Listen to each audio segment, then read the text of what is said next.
Hello students, welcome back to my channel. Today I will be teaching you class 7 science chapter number 2 nutrition in animals.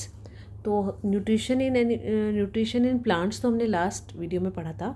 उसमें हम plants किस type के होते हैं और किस तरीके से अपना न्यूट्रिशन लेते हैं, उस बेसिस पर उनके टाइप्स उनके नेम्स थे अलग अलग, वो सब हमने पढ़ा था. अब हम इस चैप्टर में एनिमल्स के बारे में जानेंगे. एनिमल्स यानी कि जो हम हैं, जैसे कि या और भी एनिमल्स हैं, ह्यूमंस भी एनिमल्स होते हैं, और उसके अलावा बाकी और एनिमल्स, उनमें किस तरीके से वो न्यूट्रिशन अपना लेते हैं.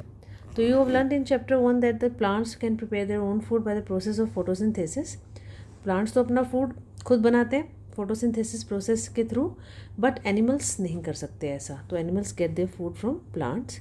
एनिमल्स क्या करते हैं, अपना फूड प्लांट से लेते हैं, या तो डायरेक्टली प्लांट्स को ही खाकर या उन जानवरों को खाकर जो प्लांट्स खाते हैं. ठीक है, तो दोनों तरीके से एनिमल्स अपने अंदर न्यूट्रिशन रिसीव करते हैं. तो कुछ एनिमल्स जो कि होते हैं वो प्लांट्स भी खाते हैं और एनिमल्स भी खाते हैं, जैसे कि हम ह्यूमंस क्या करते हैं, हम प्लांट बेस्ड चीज़ें भी खाते हैं जो प्लांट से डायरेक्टली मिली होती है, और नॉन वेज भी होते हैं लोग, है ना. तो एनिमल्स खाते हैं. तो recall that the all organism including humans require food for growth. तो ये हमने पिछले चैप्टर्स में, पिछली क्लासेस में भी पढ़ा है कि ये सब लिविंग बींग्स को, सब एनिमल्स को क्या चाहिए, न्यूट्रिशन चाहिए ग्रो करने के लिए, रिपेयर करने के लिए और फंक्शनिंग करने के लिए बॉडी की. Animal nutrition includes nutrient requirement. तो न्यूट्रिशन में न्यूट्रिएंट्स की रिक्वायरमेंट ज़रूरी होती है. हमने न्यूट्रिएंट्स क्या पढ़े थे, carbohydrates, fats, proteins, vitamin, minerals, water, ये सब हमने पढ़े थे. एनिमल्स न्यूट्रिशन में क्या है, mode of intake of food and its utilization in body. तो न्यूट्रिशन के अंदर क्या क्या चीज़ें आएंगी, एक तो न्यूट्रिएंट होने चाहिए जो कि हमको रिक्वायरमेंट है जिनकी, और किस तरीके से फूड को इनटेक करना है, यानी कि किस तरीके से उसको खाना है, उसका मोड एंड उसका यूटिलाइजेशन भी बॉडी कर सके. ये बहुत ज़रूरी स्टेप्स होते हैं. तो अब you have study in class 6. आप क्लास 6 में आपने जो कंपोनेंट्स पढ़े थे, जो मैंने आपको भी बताया, कार्बोहाइड्रेट्स, फैट्स, विटामिन, इनको आप याद करके इस लिस्ट में आपको लिखने के लिए बोला गया है.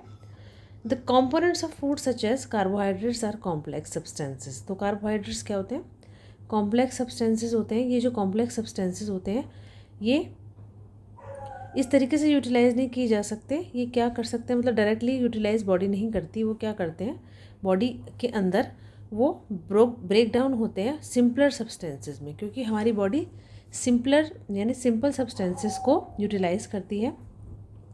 जो कॉम्प्लेक्स सब्सटेंसेस होते हैं उनको नहीं यूटिलाइज कर पाती. तो पहले ब्रेक डाउन होंगे वो सिंपलर सब्सटेंसेस में, और फिर जब ये कॉम्प्लेक्स कंपोनेंट सिंपल बन जाते हैं, फिर क्या करते हैं, इस प्रोसेस को हम डाइजेशन बोलते हैं, यानी कि हमारा खाना पच गया है हम बोलते हैं ना.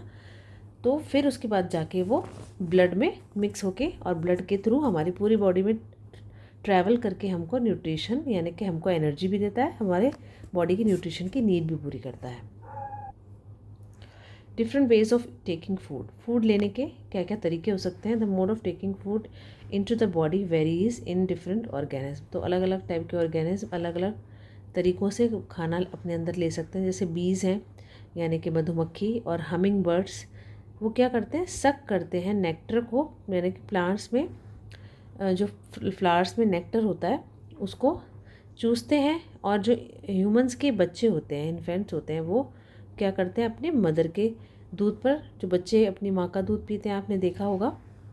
और स्नेक्स लाइक द पाइथन, वो क्या करते हैं, निगल जाते हैं एनिमल्स को जो उनका शिकार होते हैं. तो कुछ एक्वेटिक यानी पानी के एनिमल्स जो पानी में रहते हैं, वो क्या करते हैं, filter tiny food particles floating near by and feed upon them. तो जो पानी के सोर्सेज के पास फूड पार्टिकल्स कुछ तैर रहे होते हैं, तो उन्हीं को खाकर अपना न्यूट्रिशन रिसीव करते हैं. तो इनके मोड ऑफ टेकिंग फूड भी अलग अलग है. एक्टिविटी आपको दी गई है 2.1. What is the type of food and mode of feeding of the following animals. तो अब आप अपने आसपास देखिए और सोचिए कि आपके आसपास ये जो एनिमल्स हैं, इनका ये किस टाइप का फूड इनटेक करते हैं और इनका मोड ऑफ फीडिंग क्या है.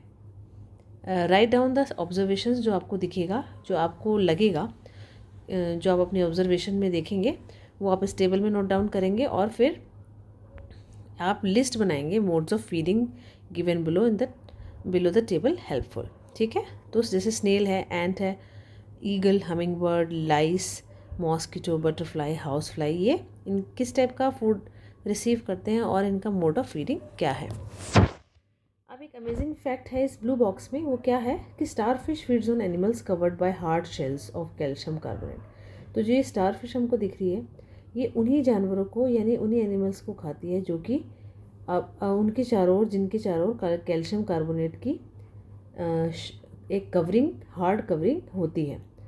वो क्या करती है, after opening the shell the starfish pops out its stomach. वो क्या करती है कि अपने जब शेल को खोलने के बाद स्टार फिश क्या करती है, अपने स्टमक को बाहर निकाल लेती है through its mouth and to eat the soft animal inside the shell. और जो उस शेल के अंदर, जो मैंने आपको बोला कि कैल्शियम कार्बोनेट से कवरिंग जिसकी एनिमल की होगी, उसको क्या करती है, उस शेल के अंदर से उसके अंदर जो एनिमल होगा उसको खा लेती है। The stomach then goes back, फिर वो स्टमक उसका जो बाहर निकला था वो वापस चला जाता है बॉडी में और फूड फिर धीरे धीरे डाइजेस्ट होना शुरू हो जाता है। तो ये एक फैक्ट है, इसके लिए आप इसको पढ़ सकते हैं, एक नॉलेज के रूप में रख सकते हैं। एंड डाइजेशन इन ह्यूमंस, अब ह्यूमंस सबसे इम्पॉर्टेंट है क्योंकि हम ह्यूमंस हैं, तो हमें अपने बारे में जानने की सबसे ज़्यादा ज़रूरत पड़ती है, जिससे कि हम अपनी बॉडी को समझ पाएँ, अपने न्यूट्रिशंस नीड को समझ पाएँ और अपनी बॉडी को हेल्दी रख पाएँ। तो इसलिए हमें डाइजेशन इन ह्यूमन पढ़ने की सबसे ज़्यादा ज़रूरत है। We take in food through the mouth, हमको पता है कि हम माउथ से अपना खाना लेते हैं, फिर उसको डाइजेशन हमारा पेट में होता है और फिर हम उसको ब्लड के अंदर जब वो मिक्स हो जाता है डाइजेशन होने के बाद, तो उसको यूटिलाइज कर लेते हैं। The unused part of the food are defecated, जो खाना पचा नहीं होता फिर वो हमारा बाहर निकल जाता है हमारी बॉडी से। And have you ever wondered what happens to the food inside the body, क्या आपने कभी सोचा है कि बॉडी का फूड का बॉडी के अंदर होता क्या है? फूड क्या करता है, बहुत सारे कॉन्टिन्यूस कैनाल से गुजरता है, जो कि बकल कैविटी से शुरू होती है और एनस पे जाके ख़त्म होती है। अब जो कैनल है वो डिवाइड कर सकते हैं हम उनको अलग अलग कंपार्टमेंट्स में। जैसे पहली है बकल कैविटी, ये आपको दिखाई दे रही है, this is specially in the mouth. And oesophagus यानी कि फूड पाइप, इसको हम एसोफेगस बोलते हैं, ये देखिए, ठीक है, सारी लेबलिंग यहाँ इस डायग्राम में है। And stomach, this is called the stomach.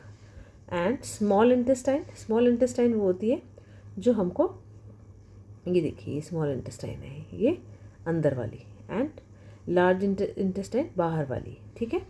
और रेक्टम क्या होता है, रेक्टम देखिए, ये नीचे का पार्ट, और एनस जहाँ से हमारा अनयूज्ड फूड बाहर निकल जाता है, जो हम यूज़ नहीं कर पाती बॉडी, ठीक है।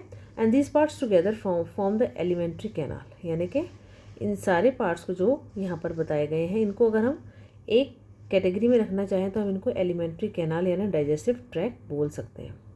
Food components gradually get digested as food travels through the various compartments. तो फूड के जो कंपोनेंट्स हैं वो धीरे धीरे डाइजेस्ट होते रहते हैं, जैसे जैसे खाना यहाँ से यहाँ गुजरा, कुछ यहाँ पे उसके अंदर कुछ प्रोसेसेस हुई, कुछ फिर स्टमक पर हुई, फिर धीरे धीरे इन सारे ऑर्गन से गुजरते हुए हमारा फूड क्या होता रहता है, डाइजेस्ट होता रहता है। और इनर वॉल्स जो होती है स्टमक की इनर वॉल्स, और जो स्मॉल इंटेस्टाइन है, और जो वेरियस ग्लैंड्स हैं जो कि इस कैनाल से जुड़ी हुई हैं, जैसे सेलिवरी ग्लैंड्स हमारे माउथ में होती है, लिवर और पेनक्रियास भी ग्लैंड्स ही हैं जो कि हमारे खाने को पचाने के लिए जो उपयोगी जूसेस हैं, जिनकी हेल्प से हमारा खाना इजीली डाइजेस्ट हो जाता है, वो सेक्रीट करती हैं। और ये जो डाइजेस्टिव जूसेस होती हैं यही करते हैं कॉम्प्लेक्स सब्सटेंसेस को फूड इनटू सिंपलर वंस। क्योंकि अभी हमने यहाँ पढ़ा था कि हमारी बॉडी कॉम्प्लेक्स फूड को नहीं एक्सेप्ट कर पाती, वो सिंपल फॉर्म में उसको ले पाती है, इसलिए सिंपल बनाने के लिए वो डाइजेस्टिव जूसेस ये काम करते हैं। तो digestive tract and the associated glands together constitute the digestive system, ठीक है। Now let us know what happens to the food in different parts. अब हम ये जानेंगे अलग अलग पार्ट में फूड का होता क्या क्या है, ठीक है, ये बात जानना बहुत ज़रूरी है। माउथ एंड बकल कैविटी, तो ये हमारी बकल कैविटी जो माउथ में है, इसमें क्या होता है, food is taken into the body, खाना हम बॉडी में किसके थ्रू लेते हैं, माउथ से। The process of taking food into the body is called ingestion. तो इंजेशन मतलब अंदर लेना, तो खाने को अंदर लेने को हम बोलते हैं इंजेशन। फिर हम खाने को चबाते हैं दांतों से और उसे मैकेनिकली स्मॉलर पीसेज में ब्रेक डाउन कर देते हैं। हर जो हमारा दांत है वो is rooted in separate socket, अलग अलग कंपार्टमेंट्स में यानी सॉकेट्स में वो हमारा दांत रूटेड होता है। And are teeth very from appearance, देखने में सारे दांत अलग अलग लगते हैं। देखिए ये इससे कितना डिफरेंट है, ठीक है। और क्योंकि इनका काम भी अलग अलग होता है, तो मैं आपको बताती हूँ। इस डायग्राम में आप देखिए कि दांत किस किस टाइप के होते हैं। ये देखिए, ये जो तीन का ये जो हमारा कंपार्टमेंट है, सॉकेट है, ये है मोलर्स। इधर वाले भी 3 मोलर्स कहे जाएंगे। फिर इनके साइड वाले दो का ग्रुप क्या कहा जाएगा, प्रीमोलर। ये इधर की साइड भी 2 premolar.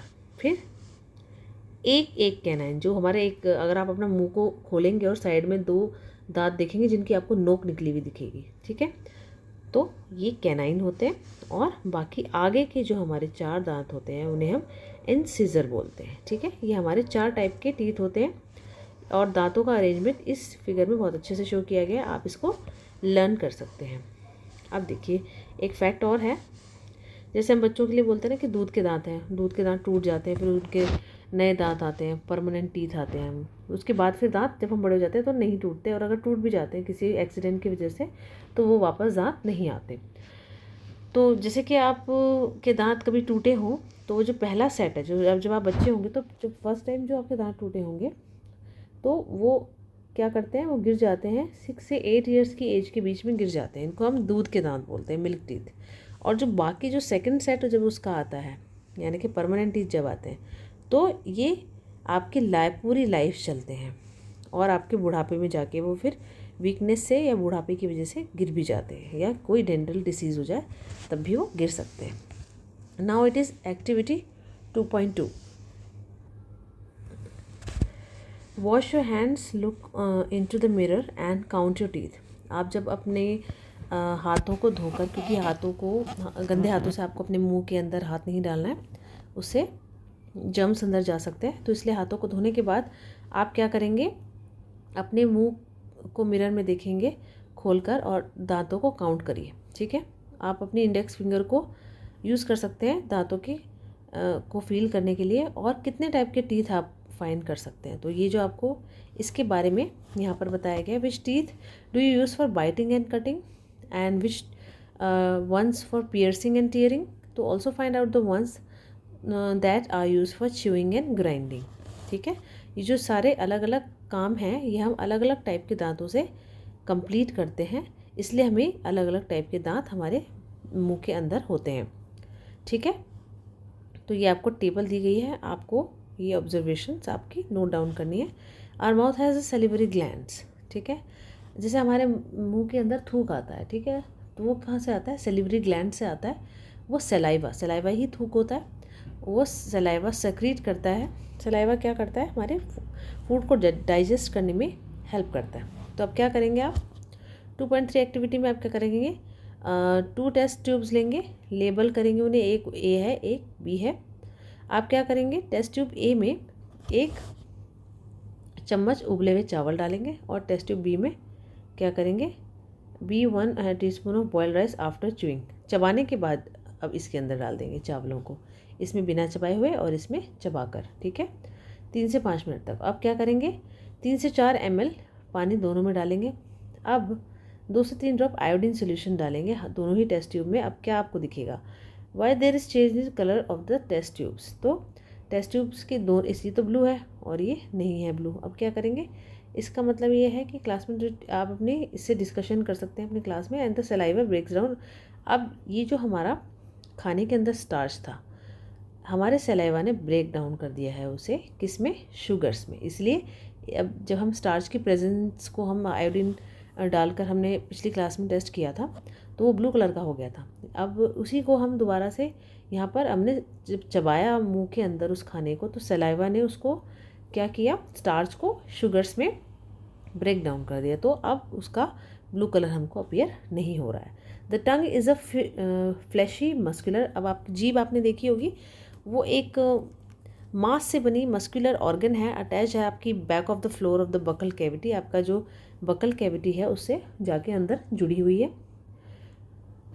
It is free at the front में वो फ्री होती है, हम उसको मूव कर सकते हैं, ठीक है। अब क्या करेंगे, we use our tongue for talking. Tongue जैसे कि हम बोलने के लिए हमारी बहुत यूज़ होती है, उसके बिना हम बोल नहीं पाएंगे। टंग क्या करते हैं, जैसे हम कुछ वर्ड्स बोलने के लिए ऊपर की साइड टच करते हैं, अपने ऊपर दांत जहाँ होते हैं हमारे मसूड़ों पे टच होती है, दांतों पर टच होती है, ठीक है। इसके अलावा ये क्या करती है, ये सलाइवा हमारे फूड के साथ मिक्स करने में भी हेल्प करती है, ठीक है, और हमारे खाने को गटकने में भी हमारी हेल्प, यानी पीछे की तरफ पुश करती है खाने को। और टंग से ही हम फूड को टेस्ट भी कर पाते हैं। और जो इसके अंदर टेस्ट बर्ड्स होते हैं, जिससे अलग अलग टाइप के टेस्ट हमारे फूड के हमको पता चल जाते हैं। एक सेकेंड, इसके अंदर देखिए, ये आपको टंग का डायग्राम दिखाया गया, अलग अलग टेस्ट रीजन्स यहाँ पर दिखाए गए हैं। अलग अलग टेस्ट रीजन्स यानी कुछ रीजन्स होते हैं जो इनमें से वो मीठा टेस्ट करवाते हैं, कुछ बिटरनेस, कुछ सारनेस, ठीक है। मीठा, खट्टा, कड़वा, ये हमको अलग अलग रीजन में पता चलते हैं। अब जो ये ब्लू बॉक्स में लास्ट पेज पर हमको एक पैराग्राफ दिया गया है, इसके बारे में हम जानते हैं। Normally bacteria are present in our mouth, हमारे माउथ में बैक्टीरिया होते हैं प्रेजेंट, लेकिन वो हमारे लिए हार्मफुल नहीं होते। लेकिन अगर हम दांतों को क्लीन नहीं करेंगे खाने के बाद में, तो बहुत सारे हार्मफुल बैक्टीरिया वहाँ रहना शुरू कर देंगे और बढ़ जाएंगे। तो ये जो बैक्टीरिया होते हैं, ये हमारे शुगर को, जो खाने के जो खाना चिपका रह जाता है दांतों में, उसके शुगर को ब्रेक डाउन कर देते हैं और एसिड रिलीज़ करते हैं, ठीक है। तो ये एसिड धीरे धीरे क्या करते हैं, हमारे दांतों को ख़राब कर देते हैं, इसलिए हमारे दांत डिके हो जाते हैं, यानी ख़राब हो जाते हैं। If it is not treated in time, अगर हम इसे समय के साथ ट्रीट ना करें तो ये बहुत ज़्यादा हमारे दांत में दर्द होने लगता है। एक्सट्रीम केसेस में दांत टूट भी सकता है, ठीक है। चॉकलेट, स्वीट, सॉफ्ट ड्रिंक्स और जो जितने भी शुगरी प्रोडक्ट्स हैं, ये टूथ डिके के सबसे इम्पॉर्टेंट कारण हैं। इसलिए हमको अपने दांतों को ब्रश करना चाहिए या दातून करनी चाहिए, जो नीम की दातून होती है, या डेंटल फ्लॉस करना चाहिए। एक डेंटल फ्लॉस क्या होता है, एक स्ट्रॉन्ग थ्रेड होती है जो कि दांतों के बीच में घुस जाती है और जो उनके बीच में फंसा हुआ जो खाना होता है उसे निकाल देती है। तो कम से कम 2 बार दिन में ऐसा ज़रूर करना चाहिए। और अपने माउथ को हर मील के बाद रिंस यानी कि कुल्ला ज़रूर करना चाहिए। और हमको अपनी जैसे उंगलियां, गंदी हाथ नहीं अंदर मुंह के अंदर डालने चाहिए, और कोई भी ऐसा ऑब्जेक्ट जो कि धुला हुआ ना हो वो अपने मुंह में नहीं डालना चाहिए। Now here comes activity 2.4, prepare a separate sample of. आपको अब अलग अलग सैंपल करने हैं, जैसे कि sugar solution, common salt solution, lemon juice, juice of crushed Neem leaf and bitter gourd. फिर ब्लाइंड फोल्ड, यानी कि अब आप क्या करेंगे, आपको ये अलग अलग टेस्ट के फूड के सोल्यूशन बनाने के लिए बोला गया है, जिससे कि आप टेस्ट कर सकें आपकी जीभ को इसका टेस्ट पता चलता है या नहीं। अब आंखें बंद कर लीजिए, अपने क्लासमेट्स को उनको एक एक करके पिलाइए, और use a clean toothpick to put the above samples one by one different areas of the tongue. आप अलग अलग एरियाज़ पर इनको डालकर देखिए टूथपिक की हेल्प से, and use a new toothpick for each sample. और हर दूसरे सैम्पल, जो नया सैम्पल आप लेंगे, उसके लिए नया टूथपिक आप यूज़ करेंगे। अपने क्लासमेट को बोले कि किस एरिया में उसको स्वीट फील हुआ, किस में सॉल्टी, किस में खट्टा और किस में कड़वा, ठीक है। और अब उनके ऑब्जर्वेशन को नोट डाउन करेंगे आप, तो आपको पता चल जाएगा कि किस एरिया में हमको क्या क्या टेस्ट फील होते हैं। Now comes food pipe. अगला हमारा जो है हमारे फूड इनटेक का, न्यूट्रिशन रिसीव करने का दूसरा जो पार्ट है डाइजेशन प्रोसेस में, वो है फूड पाइप। द स्वेलोड, जो खाना गटका, जीभ ने जो पीछे की तरफ धकेला चबाने के बाद में, वो क्या होता है, फूड पाइप में जाता है हमारे, उसको हम एसोफेगस बोलते हैं।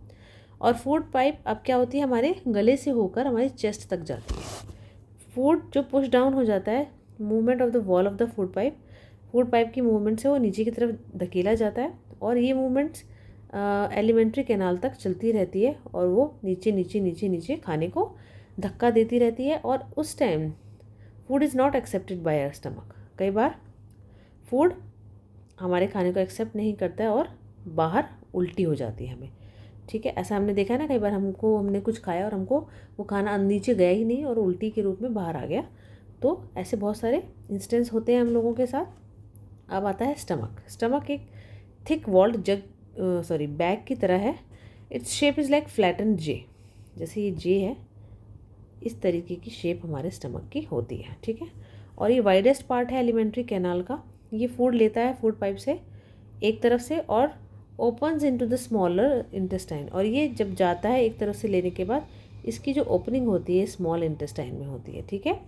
The inner lining of the stomach secretes mucus and hydrochloric acid and the digestive juices. तो स्टमक की जो अंदर की लाइनिंग होती है उसमें ये जूसेस निकलते हैं, और जो म्यूकॉस प्रोटेक्ट करता है स्टमक की लाइनिंग को, एंड एसिड क्या करता है, वो बैक्टीरियाज को मारता है, और दैट एंटर, जो कि खाने के साथ जो अंदर खाने के साथ कुछ बैक्टीरिया भी अंदर आ सकते हैं उनको मारने का काम करता है, और एक मीडियम की तरह काम करता है स्टमक के acidic and helps the digestive juices to act, जिससे कि जो हमारे स्टमक में डाइजेस्टिव जूसेस खाने को पचाने के लिए निकल रहे हैं वो उनकी हेल्प करता है खाने को पचाने के लिए। And the digestive juices break down the proteins into the simpler substances. तो हमारे जो फूड में प्रोटीन्स होते हैं उनको ब्रेक डाउन करके सिंपल सब्सटेंसेस में कन्वर्ट करते हैं डाइजेस्टिव जूसेस। अब स्मॉल इंटेस्टाइन में जाके क्या होता है, तो small intestine is highly coiled, coiled मतलब मुड़ी भी होती है, ऐसे ऐसे आपने देखी है ना पेट के अंदर, पिछले डायग्राम में आप देख सकते हैं। It receives secretion from the liver, liver से भी कुछ जूसेस निकलते हैं वो रिसीव करती है। ये कितनी लंबी होती है, 7.5 मीटर लॉन्ग। और क्या करती है, पैंक्रियास से भी जो जूसेस निकलते हैं वो इसके अंदर ही रिसीव होते हैं। उसके बाद इसकी वॉल से भी कुछ जूसेस निकलते हैं। लीवर एक रेडिश ब्राउन ग्लैंड होती है जो कि अपर पार्ट में होती है एब्डोमेन के राइट साइड में, और ये largest gland in the body. तो आप ये एक फैक्ट के रूप में याद कर सकते हैं कि लार्जेस्ट ग्लैंड कौन सी है आपकी बॉडी में, that is liver. It secretes bile juices that is stored in the sac called the gall bladder. Gall bladder एक बोरे जैसे एक सैक जैसी एक संरचना होती है, उसमें बाइल जूस निकलता है और उसको सेक्रेट करती है। बाइल क्या करता है, इंपॉर्टेंट रोल करता है आपके फैट्स को डाइजेस्ट करने के लिए। अब पैंक्रियाज एक लार्ज क्रीम कलर की ग्लैंड है जो कि स्टमक के जस्ट नीचे ही, आप फिगर 2.2 में देख सकते हैं पीछे पेजेस में। And the pancreatic juice acts on the carbohydrates. अब पैंक्रियाज से निकलने वाले जूस क्या करते हैं, जो कार्बोहाइड्रेट्स पे वर्क करते हैं, फैट्स पे और प्रोटीन्स पे, और उनको सिंपल फॉर्म में बदल देते हैं, ठीक है, जिससे कि हमारी बॉडी उसे एक्सेप्ट कर सके। The partly digested food now reaches the lower part. अब जो आधा पचा हुआ, अभी तक तो आधा ही पचा है हमारा खाना, तो वो नीचे लोअर पार्ट में जाता है स्मॉल इंटेस्टाइन के, जहाँ पे इंटेस्टाइनल जूस कंप्लीट करते हैं डाइजेशन को और सारे of all components of the food, और कार्बोहाइड्रेट्स फिर ब्रेक होके सिंपल शुगर में, जैसे ग्लूकोज, सिंपल शुगर क्या होती है, ग्लूकोज में कन्वर्ट हो जाता है, और फैट्स किस में कन्वर्ट हो जाते हैं, फैटी एसिड में या ग्लिसरॉल में, एंड प्रोटीन एमिनो एसिड में कन्वर्ट हो जाता है। आपको ये चीज़ याद रखनी है, ठीक है, कि कौन सा न्यूट्रिएंट किस में कन्वर्ट होता है डाइजेशन के बाद। Absorption in small intestine. अब स्मॉल इंटेस्टाइन में कैसे एब्जॉर्ब होता है हमारा फूड, डाइजेस्टेड फूड क्या होता है, अब ब्लड वेसल्स के through in the wall of the intestine pass होता है, और इस प्रोसेस को हम एब्जॉर्प्शन कहते हैं, यानी कि खाना एब्जॉर्ब होता है। And the inner walls of the small intestine have thousands of finger like outgrowths. जैसे स्मॉल इंटेस्टाइन है हमारी, उसमें ऐसे ऐसे कुछ आउटग्रोथ्स निकली होती है, ठीक है, एंड इनको हम विली बोलते हैं, और अगर एक विली होगी तो उसको हम विलस बोलेंगे, और मैनी को हम विली बोलते हैं।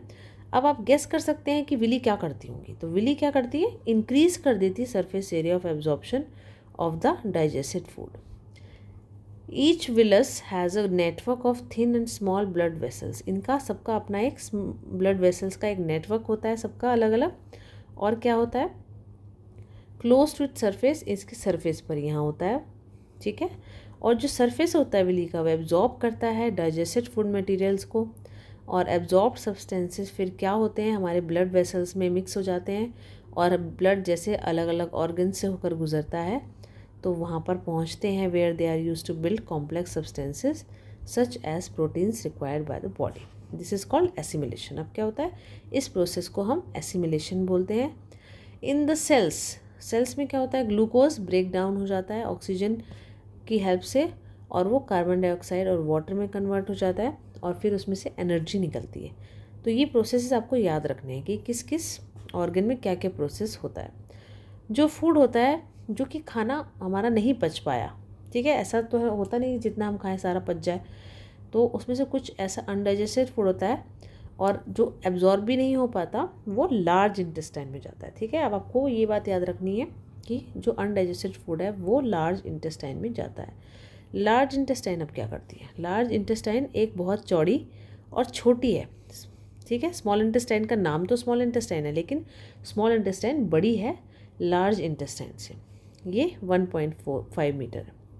इसका फंक्शन है कि पानी को और कुछ सॉल्ट्स को अनडाइजेस्टेड फूड से एब्जॉर्ब कर ले, और जो रिमेनिंग वेस्ट है इनको एब्जॉर्ब करने के बाद वो रेक्टम तक पहुंचा दे और remains there as semi solid faeces. तो वहाँ पर सेमी सॉलिड फॉर्म में रहता है वो। फिर जो ये फीकल मैटर है जो ये फिर ये रिमूव हो जाता है एनस के थ्रू टाइम टू टाइम। इसको हम इजेशन बोलते हैं। ठीक है, जो हमारा अनडाइजेस्टेड फूड हम अपने शरीर से बाहर निकालते हैं, इसको हम इस प्रोसेस को इजेशन बोलते हैं। अब ये तो ह्यूमंस की बात हो गई, ह्यूमंस का पूरा डाइजेशन प्रोसेस आपने देख लिया।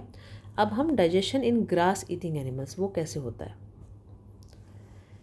Have you observed cows, buffaloes and other grass eating animals chewing continuously? आपने देखा है कई बार कि गाय भैंस टाइप की जो जानवर होते हैं वो क्या करते हैं, घास को लगातार चबाते ही रहते हैं, चबाते ही रहते हैं, जबकि उन्होंने कुछ खाना भी नहीं हो, खा भी ना रहे हो, तब भी उसे चबाते रहते हैं। एक्चुअली क्या करते हैं, वो जब घास को खाते तो उसको जल्दी से निगल जाते हैं, उस वक्त नहीं चबाते, उस वक्त तो निगल जाते हैं। ठीक है, और उनके स्टमक में एक पार्ट होता है र्यूमन, जैसे दिस इज र्यूमन, इसके अंदर जाके वो खाना इकट्ठा होता है, इनकी घास इकट्ठी होती है। तो यहाँ पर फूड क्या होता है, पार्शली डाइजेस्टेड होता है, उसको इट इज़ कॉल्ड कड, यानी कि इसको तब जब पार्शली डाइजेस्टेड फूड को हम बोलेंगे कड। बट लेटर द कड रिटर्न्स टू द माउथ, बाद में ये लौट के यहाँ वापस आता है। अब क्या होता है, एनिमल्स इसको चबाते हैं। इस प्रोसेस को रिमिनेशन बोलते हैं। और इस तरीके के जानवर जो लगातार चबाते रहते हैं अपने फूड को वापस अपनी बॉडी में से रिसीव करके, स्टमक से रिसीव करके, दोज आर कॉल्ड्स रूमिनेंट्स। जो ग्रास के अंदर सेल्यूलोज होता है, एक टाइप का कार्बोहाइड्रेट है ये भी। तो रूमिनेंट्स क्या करते हैं, जैसे cattle, deer etcetera, bacteria present in rumen, जो रूमन के अंदर बैक्टीरिया प्रेजेंट होते हैं वो उस सेल्यूलोज के डाइजेशन में बहुत हेल्प करते हैं। बहुत सारे एनिमल्स जैसे ह्यूमंस ये सेल्यूलोज को मतलब हम लोग डाइजेस्ट नहीं कर सकते, इसलिए हम घास खाएंगे तो हमारा डाइजेस्ट नहीं होगा। एनिमल्स जो हॉर्सेस, रेबिट्स हैं, इनकी एक लार्ज सैक होती है, एक बहुत खाली ऐसा स्पेस होता है, इसको कैकम बोलते हैं। एसोफेगस एंड स्मॉल इंटेस्टाइन के बीच में होता है इनका ये ऑर्गन। तो ये सेल्यूलोज जो होता है उनके फूड का वो वहाँ डाइजेस्ट होता है, और वो भी कुछ बैक्टीरियाज की हेल्प से, जो कि ह्यूमंस के अंदर प्रेजेंट नहीं होते। तो अब तक आपने एनिमल्स के डाइजेस्टिव सिस्टम के बारे में जान लिया। बट कुछ स्मॉल ऑर्गेनिज्म भी ऐसे होते हैं जिनका मुंह तो नहीं होता, डाइजेस्टिव सिस्टम भी नहीं होता, तो वो कैसे फूड को एक्वायर करते हैं, डाइजेस्ट करते हैं, तो नीचे के सेक्शन में अब हम ये जानेंगे। तो जैसे feeding and digestion in amoeba, आपने अमीबा देख नहीं सकते, आप माइक्रोस्कोप से ही देख सकते हैं। एक सिंगल सेल ऑर्गेनिज्म है जो कि पॉन्ड वाटर में नज़र आएगा। अमीबा क्या करता है, उसकी एक सेल मेम्ब्रेन होती है। तो cell membrane arounded dense nucleus, इसका एक गोल और बहुत घना डेंस न्यूक्लियस होता है। And many small bubble like vacuoles होते हैं। और उसके साइटोप्लाज्म में अमीबा क्या करता है, अपनी शेप चेंज करता रहता है। ये जो जेली लाइक स्ट्रक्चर होता है ये साइटोप्लाज्म है, और ये इसकी वजह से ये अपनी मूवमेंट करता रहता है और अपनी स्ट्रक्चर को चेंज करता रहता है। और more finger like projections called pseudopodia. ठीक है, इसको हम इस प्रोसेस को हम क्या बोलते हैं, स्यूडोपोडिया बोलते हैं। False feet for movement and capture of food, क्या कभी ये इस साइड से ऐसे मुड़ा हुआ दिख गया, थोड़ी देर बाद देखेंगे तो ये इस साइड से मुड़ा हुआ दिख गया, कभी ऐसी शेप कभी वैसी शेप, ये क्या करती है, अपनी मूवमेंट कर रहा होता है। अमीबा क्या करता है, बहुत छोटे छोटे माइक्रोस्कोपिक ऑर्गेनिज्म को खाता है। जब इसको लगता है कि कोई फूड इसके सामने है, इसका फूड, तो ये क्या करता है, अपने स्यूडोपोडिया को, यानी अपने एक फॉल्स फीट है, एक तरीके से पैर हैं, जो पैर तो नहीं है लेकिन वो उस अपनी बॉडी की मूवमेंट्स करके ऐसे ग्रो कर लेता है। ठीक है, बना लेता है ऐसी शेप। तो वो उस फूड पार्टिकल्स के चारों ओर स्यूडोपोडिया क्या करता है, पुश आउट हो जाता है और फिर उसको एनगल्फ कर लेता है, यानी अपने खा लेता है। द फूड बिकम्स ट्रैप्ड, अब फूड ट्रैप्ड हो जाता है किसमें, फूड वैक्यूल्स में। अब digestive juices are secreted on to food vacuole, digestive juices अब फूड वैक्यूल से निकलते हैं। They act on the food and break it down in to the simpler substances. अब वो भी ब्रेक डाउन होते हैं, सिंपल सब्सटेंस बनते हैं। ग्रेजुअली डाइजेस्टेड फूड सेम उसी तरीके से एब्जॉर्ब होता है। एब्जॉर्ब सब्सटेंस फिर ग्रोथ के लिए यूज़ होते हैं, मेंटेनेंस करते हैं बॉडी की और मल्टीप्लिकेशन करने के लिए। अनडाइजेस्टेड रेसाइड्यू जो बचा हुआ खाना है वो बाहर निकाल दिया जाता है वैक्यूल्स के थ्रू। ठीक है, basic process of digestion of food and release of energy same है हर एनिमल में। बस अगले चैप्टर में अब आप इसके बारे में पढ़ेंगे कि फूड ट्रांसपोर्ट कैसे होता है इंटेस्टाइन से अलग अलग बॉडी के पार्ट्स में। ठीक है, अभी तो हमने फूड डाइजेस्ट कैसे होता है यहाँ तक जाना, कुछ पीछे इन्फॉर्मेशन रह गई थी, जैसे कि इसके बारे में भी पढ़ लेते हैं। डायरिया क्या होता है? कई बार आप लोगों ने एक्सपीरियंस किया होगा कि वाटरी स्टूल, कई बार क्या होता है लूज मोशंस लग जाते हैं। ठीक है, हम कहते हैं ना लूज मोशन हो गए थी, तो कंडीशन इस कंडीशन को डायरिया बोलते हैं। ये किसी इन्फेक्शन से हो सकती है, फूड पॉइजनिंग से, या खाना ना पचा हो तो भी हो सकती है। इंडिया में ये बहुत कॉमन है, स्पेशली चिल्ड्रन में। Under severe conditions it can be fatal. अगर ये थोड़ा सा तबीयत, अगर ये डायरिया बिगड़ जाए तो कंडीशन बहुत जानलेवा हो सकती है। ऐसा इसलिए क्योंकि पानी का बहुत लॉस हो जाता है और सॉल्ट्स भी निकल जाते हैं पानी के थ्रू बॉडी से। तो डायरिया को हमें निगलेक्ट नहीं करना चाहिए। डॉक्टर से कंसल्ट करने से पहले पेशेंट को बहुत सारा boiled and cooled water with A pinch of salt, sugar उसमें मिला के पिला देनी चाहिए। इसको हम ओरल रिहाइड्रेशन सोल्यूशन यानी ORS बोलते हैं, जिससे क्या होता है हमारे जो वाटर और सॉल्ट का लॉस हो जाता है वो रीगेन हो जाता है। ठीक है, यहाँ पर क्या था, स्टमक की जो वर्किंग है उसके बारे में किसने पता लगाया था? एक स्ट्रेंज एक्सीडेंट से पता चला। 1822 में एक man name Alexis Saint Martin, वो बहुत, उसको गन लग गई थी जैसे ये दिखाया हुआ। ठीक है, बुलेट क्या थी, सीरियसली डैमेज थी, चेस्ट वॉल को डैमेज कर दिया था और मेरा होल इन द स्टमक, इस तरीके से होल बना दिया था। वो अमेरिकन आर्मी डॉक्टर विलियम ब्यूमॉन्ट के पास लाया गया। डॉक्टर ने उस पेशेंट को बचा लिया लेकिन उस होल को बंद नहीं कर पाए। ठीक है, और उसको ऐसे ही बैंडेज यानी पट्टी लगा के छोड़ दिया। Beaumont took it as a great opportunity. अब उनको पता चला कि इस होल के थ्रू मैं अंदर देख सकता हूँ। ठीक है, he made some wonderful observation, उन्हें बहुत सारी चीज़ें नज़र आई। ब्यूमॉन्ट ने देखा कि स्टमक वॉज चर्निंग फूड, खाने को चर्न कर रहा है, पचा रहा है। And it wall secreted fluid, और उसकी वॉल फ्लूइड सेक्रेट कर रही है जो कि डाइजेस्ट करती है फूड को। उन्होंने ये भी देखा कि स्टमक के एंड जो है वो इंटेस्टाइन की तरफ खुलता है डाइजेशन होने के बाद। तो ये सारा प्रोसेस उन्होंने अपनी आंखों से खुद देखा इस होल के थ्रू। तो एक नई तरह की डिस्कवरी थी। तो अब ये हमारा चैप्टर कंप्लीट होता है। आई होप कि आपको सब समझ में आया होगा। आप मुझे कमेंट बॉक्स में बता सकते हैं कि आपको कैसा लगा, और मेरी इस वीडियो को लाइक कीजिए और मेरे चैनल को प्लीज़ सब्सक्राइब करना ना भूलें, और अपने फ्रेंड्स को भी ये मेरा वीडियोस शेयर ज़रूर करें। And thank you so much for being with me.